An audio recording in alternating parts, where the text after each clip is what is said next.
This is a pallet of rescue food. If we didn't rescue it, then it will be buried in the ground, harming the environment. We've rescued over 300 pallets just like this. That will cover an area the size of an Olympic swimming pool. There's no planet B. Well, if they have a lot of food and there's other people who don't, they can give a few bit of food to the food pantry. My name is Christian Ortland. I'm the production facilitator here at the Bread and Butter Project. Because we work on a forecasting model for our sourdoughs, we generally over-forecast and produce more than we need to for the customer's orders, so we always have extra bread to send to charitable organizations. It does help us because at the end of the day, if we have leftover bread, we have to pay to obviously get that wastage taken away. Our customers like the idea that we're not wasting so much. We try to minimize our footprint, and by giving away our unused product, it definitely helps that. Here at the Hilton, we've been donating food for roughly about 3 years now. We're donating foods that are surplus from our breakfast service. The challenge we had was to change behavior of our own team members. We just need to invest some time into the trainings and explanation why it's important to do what we're doing. One of the benefits, obviously, financial. The second one is team engagement, because out of sudden they see their job has a different, deeper meaning. They could actually see and learn that they make positive changes to the communities. And the third one is a competitive advantage. And we can see many more clients wants to know what are our environmental practices. And it can be a decision breaker. You have a cost, environmental cost, because obviously if you have a wastage, you need to manage that wastage somehow. What do you do with this? Are you donating or you processing in the other ways? The worst thing that you can do is put it in the landfill. This is the only planet that we have. And if we are not mindful and if we are not careful what we're doing, what our options are.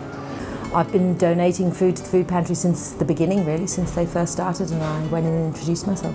I've been an environmentalist for a long time. I think it's our duty to be proactive, and I think having children just makes you even more aware that we need to look after the planet for the next generation. I think that's why the War on Waste was brilliant. People looking at all of those bananas and being disgusted that either they weren't bendy enough or they were too bendy, this kind of thing. I think that drawing attention to it really brings it to people. We seem to be very far removed from where our food comes from. People really don't seem to have much idea of how food is grown and what the conditions are. Here we are today with a donation of baby formula, pads for Dignity for Women, nappy rash cream, oil, long life milk, all the things that people won't need to get it through the weekend, put food on the table for their kids.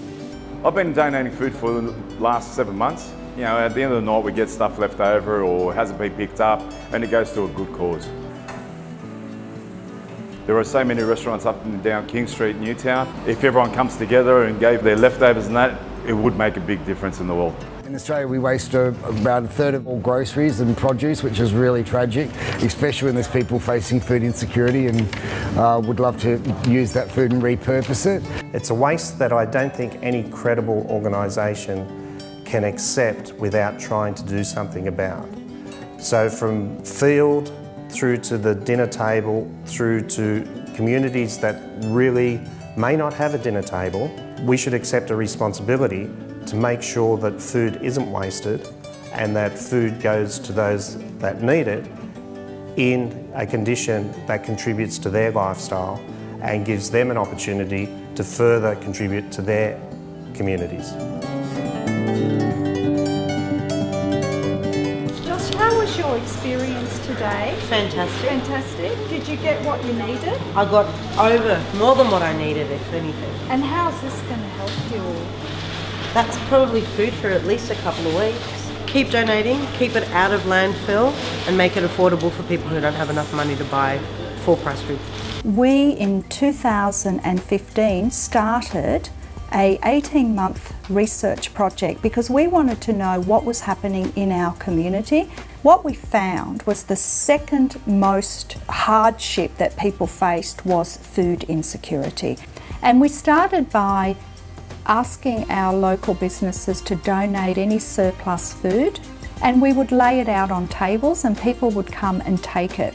Then the demand grew so much that we wrote a grant to the EPA. We got the grant and we were able to purchase some infrastructure, and now we've got a very big food pantry. Directly we service around 750 people per week in the food pantry. It can be pensioners, families doing it a bit tough. The people that engage with Food Pantry, it has in a lot of instances quite a profound change in their lives, because all of a sudden it means that what are deemed luxury items, which may also include fresh produce, are now affordable and within the grasp of people that weren't able to have that in their lives. Financially it's really good. It also means that I'm using up stuff that's just going to be thrown out. So it's always good to help it environmentally. It's pretty much essential for my client group, which is young people 16 to 24 at risk of or who are homeless. The pressures on people's lives, just having connections where we know people can go, and it's affordable, it's good quality, fruit and veg especially. That's just a huge benefit, because we want to really encourage people to understand that there are options out there. Because this is not about food, but it is about food. Food is the thing that makes us the same. We share that necessity, and it's such a bridge between communities. If someone is going hungry, then that is an issue of human rights. We want the Inner West to be a national leader in food recycling. We've got more people here who are passionate about sustainability than any other region in Australia, and it's important that we take action as a community to bring that goal about. We know about the terrific work that's already taking place at the food pantry, but it's time to expand it. We want to see every food wholesaler and business possible across the Inner West getting involved with the food pantry, contributing their surplus or wasted stock, which will help to make sure that hungry people are fed and that we're doing something good for our environment. I want to give my support today to the WOW Inner West project, and I want to encourage all Inner West businesses, particularly retailers, but also food providers, cafes, restaurants, to think about participating in this project. Because wouldn't it be better for food which isn't being used commercially to be on the table of those people who most need it in the Inner West? And service providers like the food pantry can ensure that that happens. Get on board, it's a great project, it has my support, I hope it has yours too. I think that if businesses could meet the people that they're helping, or people that they could potentially help, they might have a greater understanding of the need that needs to be fulfilled. When I've approached businesses, they have said to me that they, if they only throw out when they're on or just past the best before date, and they're worried that if they give us the food and someone gets sick because the food's not fresh, then they will be liable. A lot of companies are unaware that they can actually donate food that's hit its best before but not its used by or expiry date, and then repurpose it so it doesn't go into landfill and helps those in need. Basically, you have an exemption from liability when you're donating food in good faith to a food rescue charity, because as long as you tell us the standard of the food, then when we pass it along to our clients, the civil liability is waived. It's basically community servicing community, and because we do focus on those in need, refugees, single mums, it ticks a lot of boxes for a lot of people where they'd like to see their food go. We can take meals, we can take, stock that's got damaged labelling, maybe had an allergen warning or something missed out, which we can add to it. Bring it here or contact us and we'll collect it. And if it's within our guidelines, we can repurpose and help somebody in need. Hi guys, we're here at Addison Road Community Centre. It's wonderful to be here to support all the amazing community organisations that have come together for what is a phenomenal example of community support for people in need. It's just wonderful to see the community coming together to help each other. I think it's very much a model for what should occur on a broader sense right throughout Australia. All of businesses, please, we will pick up the food and we will divert it not into landfill, we will divert it into the hungry bellies of our community, because we are connected to the community that need it.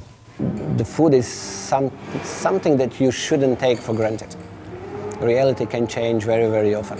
And you need to appreciate that chain, from the farmer who put efforts to grow it, to somebody who cook it for you, and it needs to be cherished.